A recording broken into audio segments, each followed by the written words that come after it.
Thank you. Sir, Ladies and gentlemen, today we are going to focus our discussion on philosophy and technology. In this connection, we need to have some understanding of our culture, our value, and ethics. Without that, connecting technology to our discussion wouldn't be so fruitful. Let me continue yesterday's discussion a little more, since technology is nothing but application of science in society. And any application is, of course, technological in nature, but all applications may not be welcome. Only certain applications have to be promoted, encouraged. Before certain applications, there has to be innovation, there has to be technological development. Science might give us the theoretical knowledge or the background knowledge. That is not enough to convert the nature and things around for our own benefit. In order to reap the technological fruit, we should have many times innovations, and that is done by scientists and engineers. And the direction is generally given by society.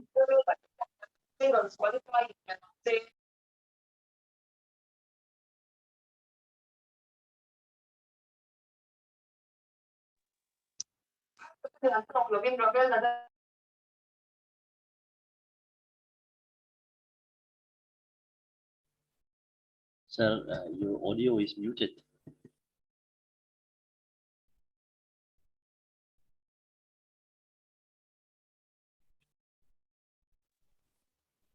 Hello, Yeah. are Yes, you yes. able to hear me? Audible, sir.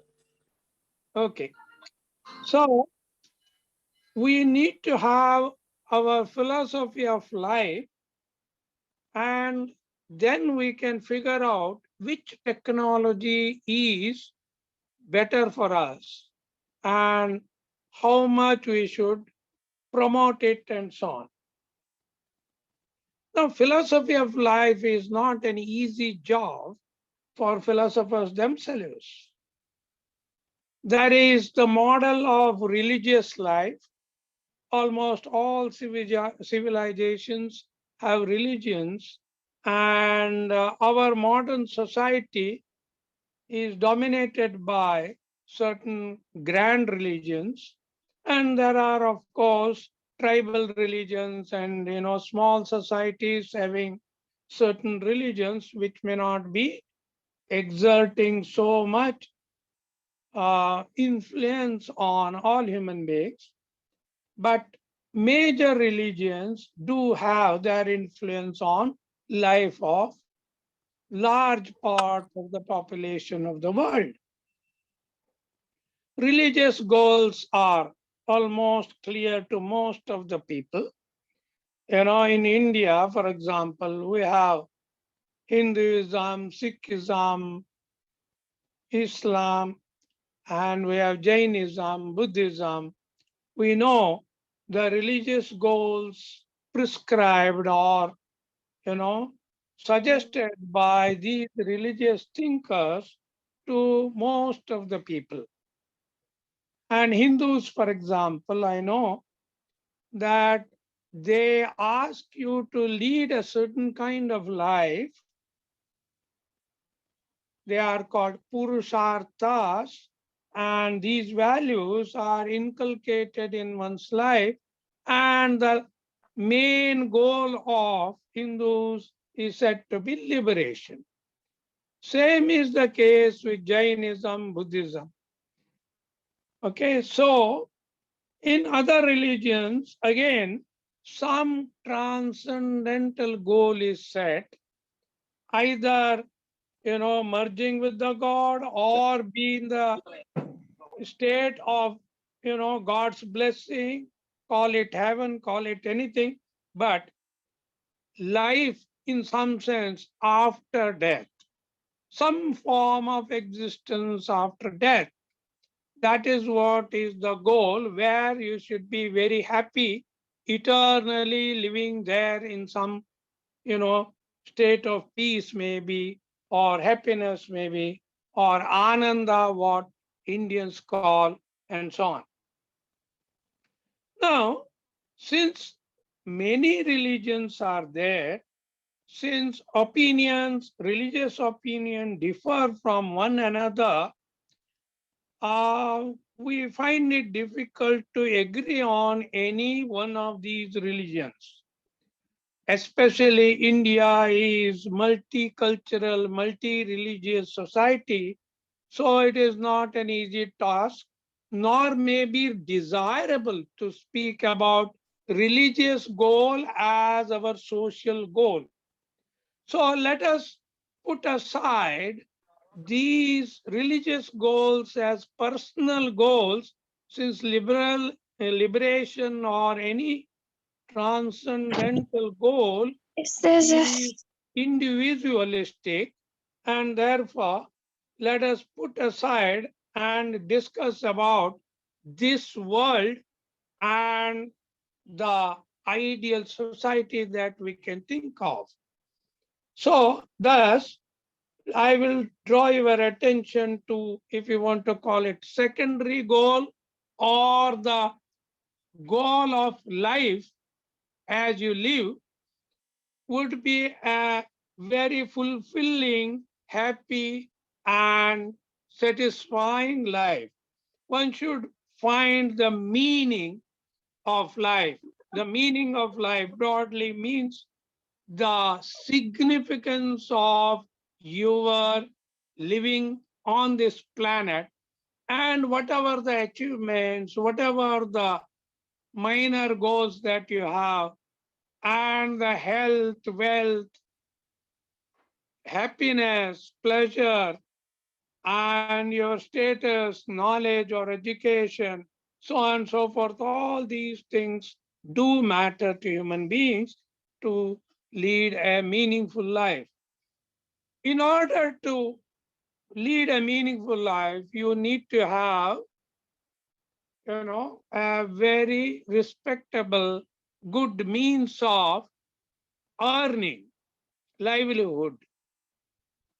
Now, in the modern days, we do talk of different professions, and these professions, you become professional only through expertise, that is education and training and so on, and you achieve certain status in society.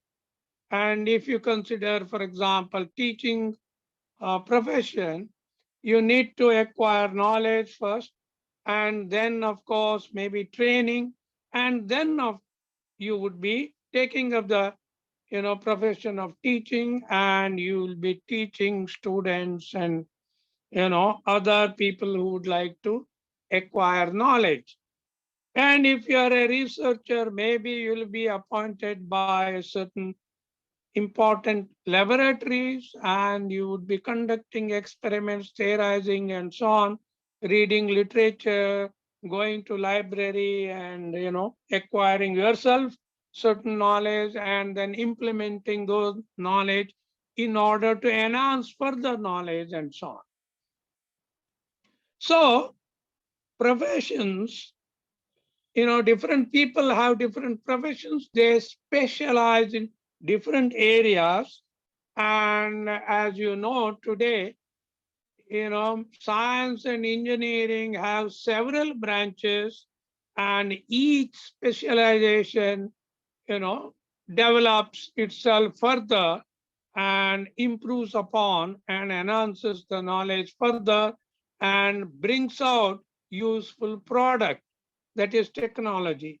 Sometimes, technological products are brought out, like, mobiles or medicines or certain, the kind of tools and several these motor cars, aeroplanes, and so on and so forth. So we know fairly well the technological products that we have.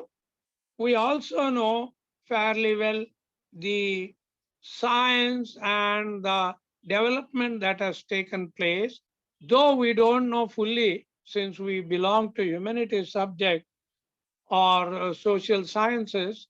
Not all aspects of science we would be knowing, but nevertheless, there are experts who can tell us what is possible, what is not possible, and so on. So, a young man is said to choose, he should choose the goal of his life. There comes a philosophical question. Is the person in a situation to take the right decision? Consider, for example, there is engineering examination, very, I think, in the world, toughest examination called JEE, Joint Entrance Examination, for admission to all the IITs and some of the other engineering institutions. And it is very, very competitive. And I think, one seat is competed by roughly 10,000 people or more than that. So it is toughest examination.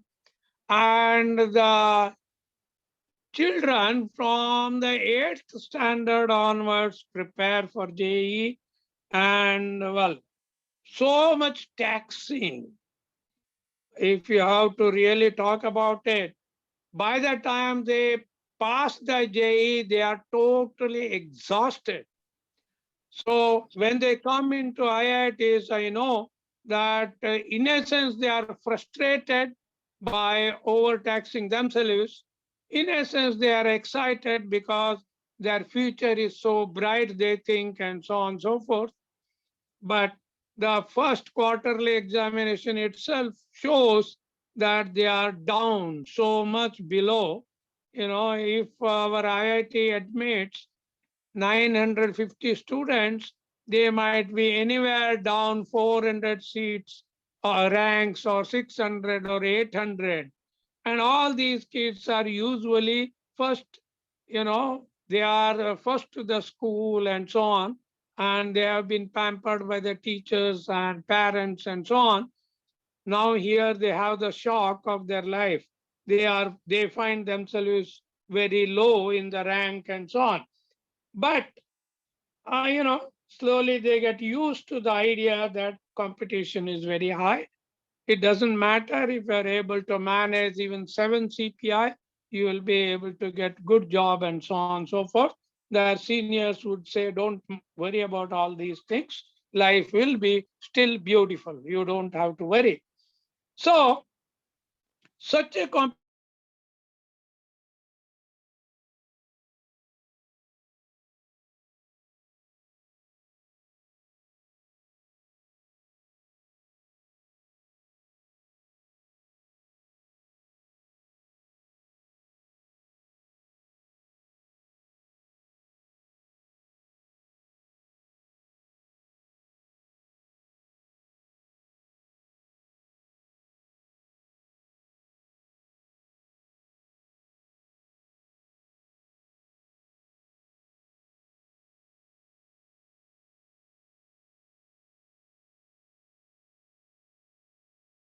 choosing, and they would be excelling in their profession in the future. But that is what that doesn't happen. What happens is that these capable, bright students are made to choose, or they are tempted to themselves choose. Maybe there is peer group pressure, maybe parental pressure, social pressure. They would first opt for computer science. Second, maybe, as I said, different branches, but the branches which fed them fat salary, they would like to go for best salary that is possible. Not that they will all will get it, but they hope for it and struggle towards that. This is what is counseling. If practically, if that is what is happening, do you expect a young boy of 18-year-old or so know what is good for them in their life? Do they know what is going to be their philosophy of life? They are not clear on many things. They don't know what kind of spouse they will get. They don't know what kind of challenges they have to face in life. They don't know how to take defeat in life. Usually these JEE boys who have cleared JEE is such a tough exam. They have learned how to cross the success, I mean, tough exam and be successful, but they don't know how to face the failure. First of all, they will have serious shock if they lose one of the parents. And if they fail in the first job, they don't know how to face the world. Things of that kind. It is only 2 days back, IIT Bombay, somebody, one kid, one student who has, I think, he was doing postgraduate or something, jumped from sixth floor or something and died. He was under depression. I wonder why should a person who is in IIT should have depression? I don't understand. If that is the case, large majority of the people who cannot make it to IIT, what should be their fate? Unfortunately, there are many people who are misguided. They have never reflected on life. They don't know how to face the failure and so on. As a result, they are not able to face the problems of life. And if that is the situation, what is the point in claiming that such kids should make a choice about their life, make a choice about their profession? Certainly, they are not in a situation, is obvious. So they have to go by the suggestion of their teachers, their parents, their relatives, and their peer group pressure, whatever it is. So obviously, they wouldn't be knowing what is the best for them. In order to know what is the best for them, they must know all the alternatives open to them. Of course, bright students have all the professions perhaps open to them, yet they have to choose either science and engineering side or medicine or something of that kind, or architecture or of that kind, or arts, maybe economics, sociology, or these kinds of things in India.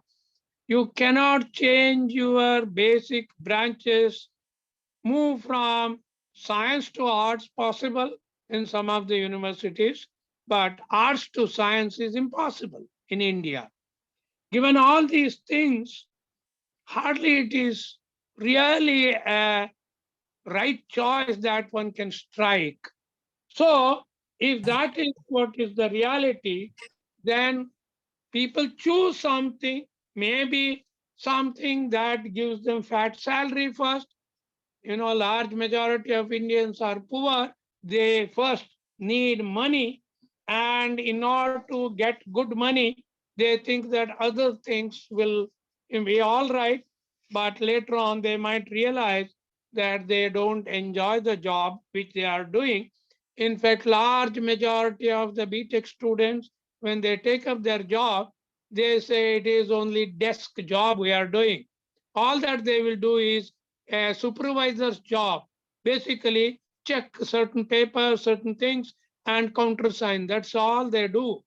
They 25 years we are behind Indian industry, for instance. is behind 25 years of the technological development that is taking place. They get the latest knowledge, but that knowledge has to rust as it is. And then slowly they implement it when they are, well into their profession, when they are little higher up in their profession and they have decision-making powers and so on. By that time, they will be able to implement, but it is 25-year-old knowledge maybe. So our industry is lagging behind and not able to utilize the latest knowledge of these youngsters. Now, there are difficulties. When this is the situation, you should take up whatever comes in your way and later on learn and develop interest in that. And let us assume at least some good number of people succeed in making their own place in the engineering and science domain. So assuming that they are in the right place like IITs or certain good labs and good industries where they can really use their knowledge and skill and so on, assuming that, let us talk about the, good philosophy of life. What would be the good philosophy of life? Good philosophy of life, by all standard, would be a very good ethical life. They can misuse their professional abilities to earn more money. But earning more money unethically perhaps would not be the desirable thing. For example, we have very good civil engineers, very good, engineers of all kinds. But if a civil engineer joins the government, you know, projects, or a civil engineer takes a contract, government contract, and corruption he has to face, and then if he gives corruption or accept corruption, obviously his efficiency will go down, and obviously perhaps he makes harm to the society. The bridge which he has to build, let us say, accept corruption, low quality cement is approved and so on, what would happen? The bridge will collapse very early before it, So, given these problems, ethical life, leading ethical life by the professions becomes essential for the society. Of course, there is professional ethics and so on. All these are, they have their own societies. They do deliberate on professional issues and problems and so on. But corruption too is there. Money is not the only thing that human being has to earn. So one should lead a very honorable, respectable, ethical life. That should be the goal of human being. And that would, in fact, serve the meaning of life. And perhaps ethical life would also serve spiritual goals indirectly. So there will be leading an ethical life will not be a kind of hindrance to lead a spiritual life or religious goal. So all highly spiritual motivated people, if you notice, are highly ethical as well. So let us speak about cultivating good ethical values. So character should be taught or built in the young kids in the education system, as well as by their parents, teachers, and social, workers and so on. Hoping that that would happen, let us now, look at the ethical issues those arise in implementing technology in society. For example, let me talk about the important ones. So people do talk about these days environmental issues. The environmental issues are several. The very important ones are, the deforestation or the cutting of trees and plants. Plants are vanishing. Green coverage of the planet is reducing drastically, and it has impact on everything in the every living species is suffering from this food problem and all the other problems of poisonous gases, this, that, and so on. So pollutions are of several kind. One of them air pollution. Second one, you can talk about water pollution. Then you can talk about, the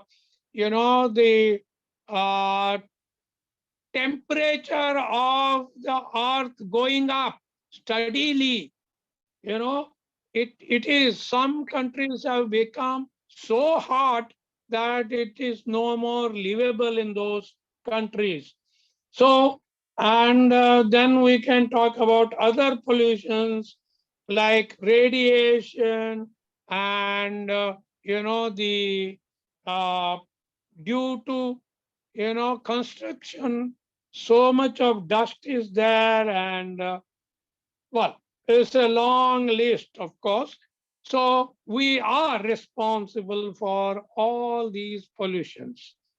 Basically, human beings are responsible. We have heavy industries. Of course, there are norms, but those norms are not strictly followed. Some of them are not even, you don't have proper norms in place, and nobody really seriously implements those norms, so on and so forth. For example, one of the dangers that people do talk about, recently I read it, in China, there are so many dams, and many dams were old dams, constructed mud dams, in fact. They are not very solid, and their life is also not sure. So if there is heavy rain or something, dam can burst anytime. And you can understand that, the downstream, there will be people settling there because of the river is not so full and flooding every year. So people do settle at a lower level. Animals, birds, all forms of lives also would be there. And if there is a dam burst, and if there is flood, is just the loss of life as well as property and wealth and so on cannot be even counted properly. So that kind of problem is there, and we can talk about all kinds of problems like atomic leakage. Some power plants might there might be cracks because of earthquake and so on. We have Japanese problem, for example, we know. So we have all kinds of problems because of technological faults or failures of certain kind or the other. And technology, on the other side, dehumanizes human beings. What it means is, the dehumanizing, because technology, if we introduce, say, for example, there was a period when everything was mechanized for monetary purposes. Mechanizing means computerizing or things of that kind. Replace, 100 workers with some machines. The job of 100 workers, day and night it can do, 24 hours. It can, work and give benefits to the owners. And these workers, the owners may not mind even paying the salary without their doing any job. So what would happen? Their life becomes meaningless if they get money without work. So if you know Keynesian economics, he talks about giving one group of people to dig the well and giving the similar job of another group.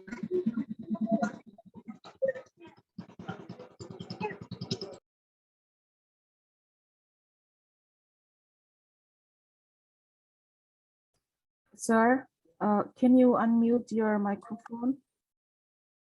Excuse me, sir. Okay. Value of the human beings comes down, and also because of too many, technologies, human beings are not needed, and their importance. Our population is steadily growing up. Of course, some countries are controlling their population; they are going down. But in India, population is going up, and even in China. But the human value or the importance of human beings is going down. Therefore, meaning of life and other things, like suicide and depression, frustration, all these anxiety, all these diseases also are increasing. So, and the entertainment, you have to create a different industry, like, the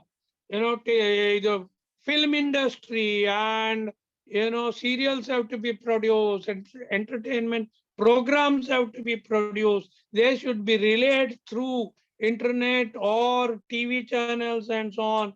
People have to entertain themselves. That means their life has become so boring or so mechanical. So they go to the office or the factory, work, come back, and in order to engage themselves, they will have to, you know, um, engage themselves in these entertaining programs. If their job were meaningful, they would have worked day and night, and if they had job satisfaction, they would have enjoyed doing their job as well. Unfortunately, because of technology, we are having spare time, we are getting good salary or maybe reasonably good salary, and therefore we don't have to slog day and night, and whole life has changed. And when this kind of life is there, if life, 8 hours of work, remaining 8 hours of sleep, and another 8 hours you engage yourself in going to club or doing something else, maybe exercise, maybe something else, hobbies. So we are, leading a different kind of life in this century. And this particular philosophy of life, many people are not adjusted to, especially poor people. And there is the concept of lead lag relationship. Technology brings in the problem of lead lag. That is, technologists, educated people, and the rich, they know technological know-how. If they don't know, they can get it from others and appoint somebody who can teach them and so on. But poor people don't know. Take the simple example. Now the government is introducing, digital technology, even in the banking system, railway system, booking the tickets and so on. Now, large majority of Indians, even today, 50 plus more percent of the children grow blissfully without education. They don't know education at all. They don't go to school. Even if they have gone to school, they don't, go to the level 5th, 6th, 7th, or even ABCD of English, they won't know. How can they operate computers? How can they operate mobiles and transact, in the banks or railway and post office and so on? It is because now digital technology means if you have to withdraw money, transfer money, or anything of that kind, if you are using internet, obviously you need to know what is OTP and so on. And they will not be knowing English, therefore learning, of course, regional language in several mobiles available now, but it takes time. There is machine phobia. Some people are scared of even touching such machines which might get deleted, or these virus concept or other kinds of concepts, or by chance you drop from your hand a mobile, it will get destroyed and so on. There is machine phobia, or this kind of difficulty in handling even the instrument, even if they know. So these are all the kind of psychological problems that many people might face, and large majority of the people are facing. So now, for example, those who pay the tax online, you have to pay the tax. That means you have to be digitally knowledgeable, digital savvy, or you have to hire people who will charge you substantial amount. So, things of that kind would be there. So technology creates certain kind of ripples in society, or those who are weak already culturally, educationally, and knowledge-wise and skill-wise, they will remain at that level or they become worse. So these are some of the problems which have to be addressed by the concerned people like government, and not simply government. The education is.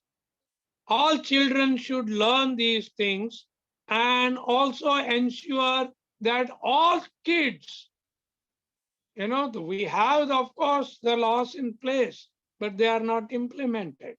Parents do not send their kids to the school.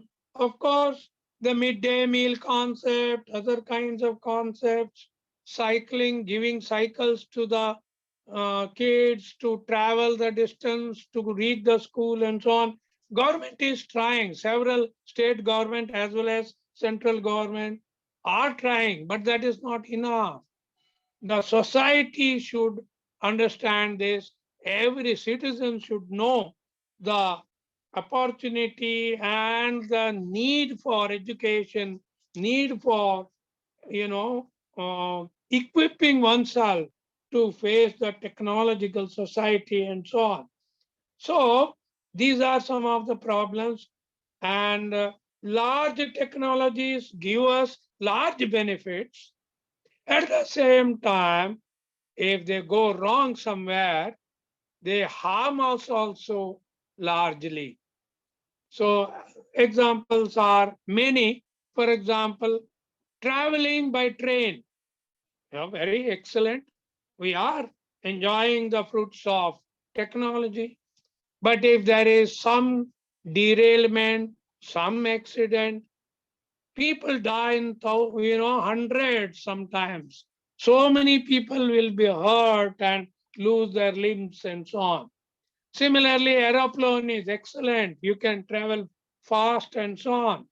But if by chance machine fails or something happens, some explosion, so net result may be that so many people will die. All these technologies also have their darker side. But that doesn't mean that we should not use technology. I'm not trying to conclude that way. But what I'm trying to conclude is the problem that is faced by the society, that is part of the ethical problem.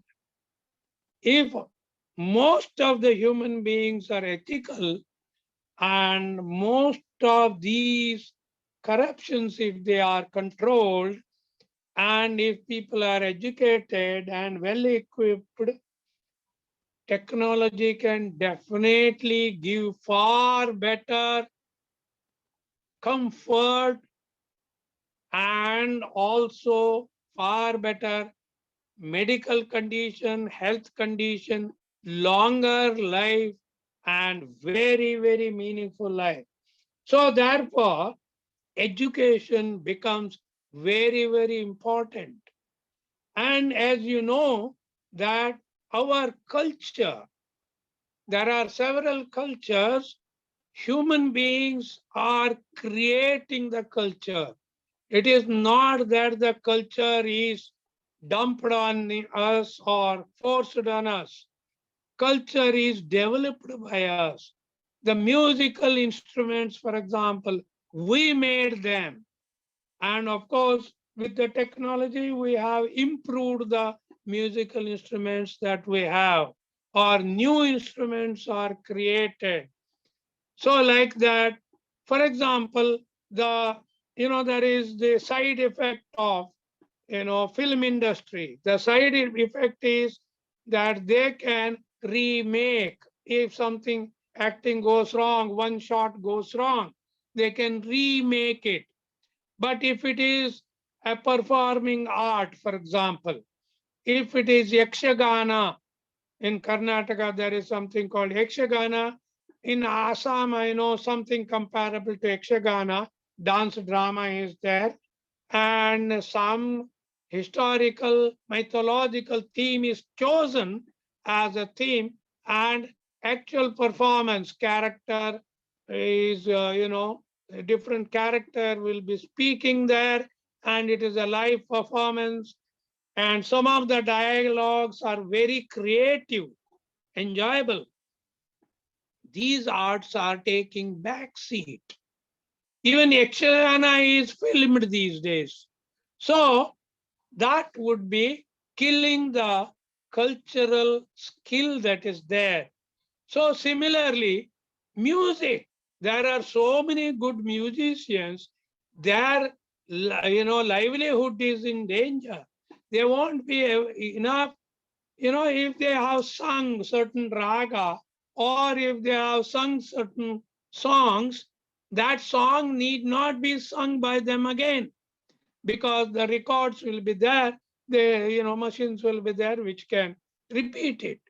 So our entertainment technology has developed so much that live performance has taken backseat, because of which again cultural activities of certain kind are not at all become livelihood. If that is the case, drastic change is taking place. Now the life becomes, culture becomes also very mechanized. If the people are bored, they go to film, or they will put on, some film or something in their particular TV or something of that kind. Maybe if they want to enjoy music, they put on, take cassette, or even live relay from the certain musical websites and so on. So the culture is becoming weaker and weaker. And mind you, it is the culture which is the backbone of our ethical character. If your culture becomes corrupt and weak and shattered, if there is no, if there are people who don't know or don't care to know even their neighbors, what kind of culture can they have? So this has become a big problem in the modern society. In the modern society, people have become more and more individualistic, more and more self-centered, more and more money-minded. That is all because technology has made their life so comfortable, and they think that they can buy anybody. They can, get the service of any expert by paying handsome money. This has become a serious problem.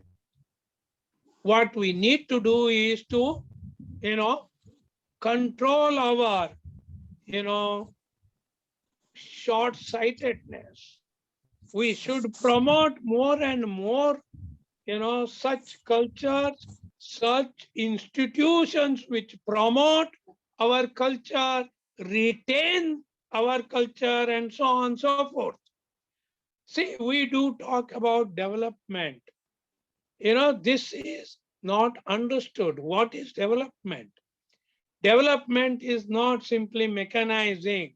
Development is not simply constructing roads. Development is not simply connecting people with modern technology.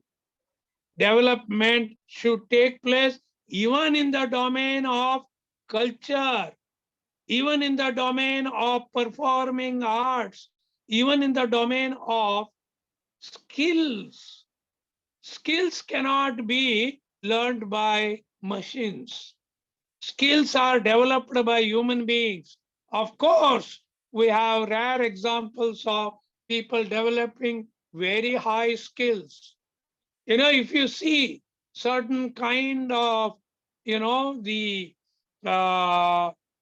say Olympic performance of certain skills, yes, grand, but they are very limited.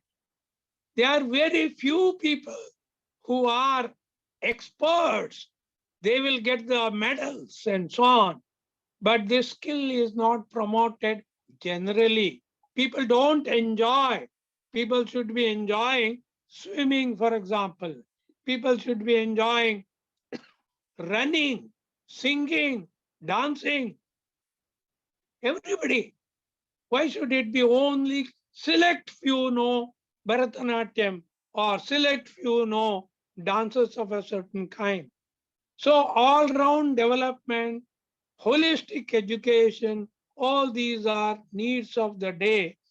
Technology, let it be there. If you cannot, perform, for example, in old days, people may not be able to entertain themselves by participating actively in dance and even singing and so on. Maybe they will need some kind of physically, helpless people might need all these things. And all right, even you might, a healthy person might enjoy, for a change, but it should not replace the live activities of society. That is what is happening. This is, nobody is, one person is responsible for this, but people are not having wisdom to realize this is what is happening. Our cultures and culture sensitivity, culture wealth, and so on is getting neglected. And I know certain movements were there in India where people have tried to revive the culture and tried to refuse technological development. That perhaps is lopsided. Yes, retaining our culture is very important. Everybody should be proud of one's culture, should retain the culture, develop further the culture and so on. But do not become, again, blind. In other words, don't develop unnecessary ego. My culture is so great. Like Hitler, he was talking about Aryans and he said it is the greatest, race in the world. And therefore it has the right to rule the whole world. He brainwashed people and recruited people and made army and thought that he will rule the world. Perhaps that is definitely wrong. So terrible ego of the culture is wrong, but definitely knowing the worth of the culture, meaning of the culture, the value of the culture, how much satisfaction, meaning it gives to the life of the individuals belonging to that culture, that cannot be undermined, that cannot be neglected, that should not be neglected. So India, like multi-language, multicultural, multi-religious, society, which should nurture every religion, every culture, every language, every artifact. In fact, the machine made may appear even sometimes may be superior in quality. For example, hand woven, clothes may not have that fine texture, may not have that kind of color, which our modern factories, which uh, produce excellent clothes. That doesn't mean that we should neglect our cotton clothes. Some of them are so healthy, and given Indian weather, large part of the weather which both heat and cold, or South India totally normal weather or hot weather, so no cold weather at all perhaps. So given all that, we need that kind of old skill, and livelihood should be perhaps promoted. And several artifacts, several, India was, of course, long back, great manufacturing world. People traveled long distances to, by several crafts that was produced in India. Unfortunately, we have forgotten our own technology. For example, there are examples of non-rusting iron. For example, Qutub Minar pillar, doesn't rust. It has been so many years in the open.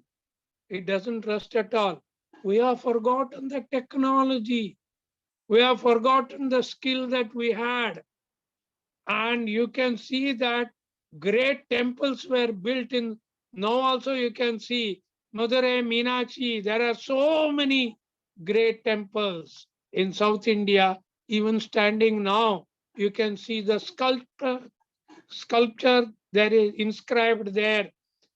And it's so great. And the livelihood of all those people who learned all that, no more is available, and it is dying. We are not able to build such great, marvelous temples anymore, or any building for that matter. Our buildings don't last even a century. If it lasts by chance century, it will be marked as, a monument and so on. So, given all these things, we need to reorient ourselves, re-educate ourselves, and re-center our values. Money should not be the center of our value at all. Culture should be. Culturally, very high moral being as well as leading personalities. They should have central place. Unfortunately, the democracy we had great people, no doubt, but now modern politicians, if you see people standing for election and their biodata, well, many of them have large number of criminal cases, pending in different courts. Given our motto that till one is proven guilty, one is not accused as, normally will not be treated as guilty. So given that motto, so what has happened is we do not go for people who are full of honesty, sincerity, character, education, and so on. That kind of person as a politician. Somehow there is a need to identify, or whatever mechanism that democratically one can think of. I'm not trying to say that democracy is a bad idea. It is the best perhaps possible government, but it can be further improved if our culture becomes very dynamic and progressive, and really there are enough think tanks or educational institutions which take lead perhaps in these construction, social construction and institutional building and so on. Everybody has the right, of course. Under the Constitution, anyone can take the lead. Unfortunately, those who take the lead, some of them are very self-centered. So many NGOs are there, but we hear bad stories about these NGOs because they get sometimes even foreign funds, but they all that is misused, or some of them are misused. Some of them, of course, good use also is there, but it is a mixed bag. So in order to make it 90%, 100% socially very meaningful, useful, perhaps we need to build our character of the individuals and fantastic education system. Well, once upon a time, Gurukula was there, hopefully, or given the literature, that was excellent. People were very charactered and great. But modern education, whatever the reasons are, some blame British education system, some, blaming is a different thing. I'm not interested in that. How can we make this education system so great and beautiful where people not simply that there is police watching us, therefore we should not be thieves. We should not be thieves because we don't want to be thieves. That should be the spirit. Therefore, I say ethical life may be expensive, maybe put you in disadvantage sometimes, yet a charactered person, an ethical person doesn't hate, even if, it should be like Socrates. He was willing to drink poison and he drank poison for the principles he was standing for. He believed in knowledge and he felt that all youngsters should get knowledge, and he was punished for spreading knowledge, what he thought is knowledge, which was going against the kings and people who had power in those days. Therefore, they made him drink poison. So Socrates happily drank poison, embraced death for the truth. Of course, Galileo also had the same problem. But being a very great, intelligent person, he admitted in the front, even confessed what he taught is false, not true at all, but silently informed others, look, what I said is true, but never made it publicly. So he escaped death, and we know today Galileo was very right scientifically. So it may be, as shrewdness may be important, even Shivaji, used his shrewdness, but he became a great king, benevolent king. So it depends on what kind of means you will use for what purpose. Telling a white lie may be forgiven by even by God if that serves a good purpose. There are many stories in Indian culture as well as in any religion. Telling lie in an ethical dilemma situation where you have to think of good of large number of people, even though somebody is cheated or hurt for the time being. So such things are there. And even in modern professional situation, cesarean, something operation is inevitable. They give anesthesia, yet the cutting open human body and removing maybe cancerous part or some other part of the body is painful. They have to be bedridden for some time and so on. Yet, that is desirable because they will be living longer and they will become healthier and so on.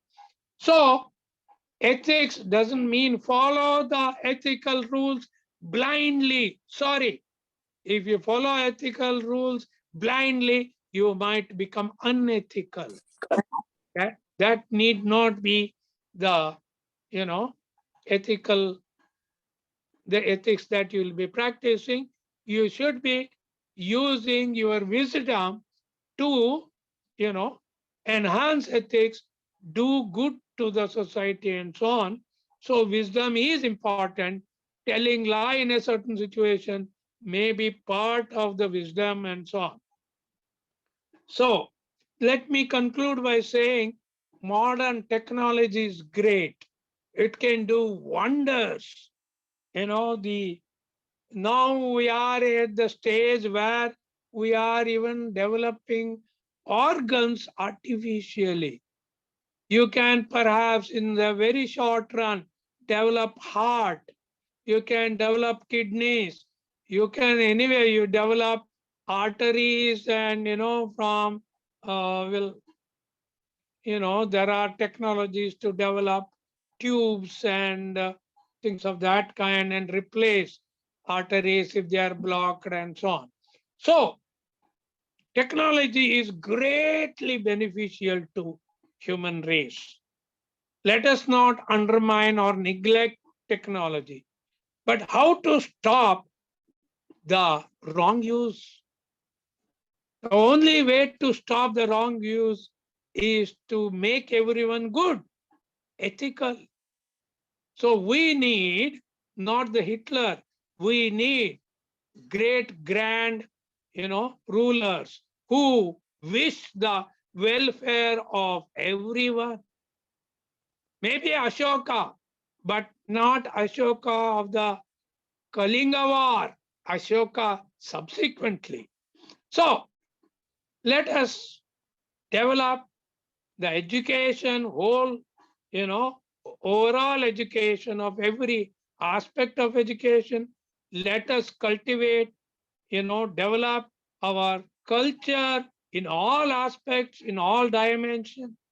Use technology appropriately wherever it can do large good and shun the technology for the wrong use. So let us hope that future is great, and let us hope that our future citizens are equally great. Thank you very much for patient hearing. I welcome questions and answers. Sorry, whatever.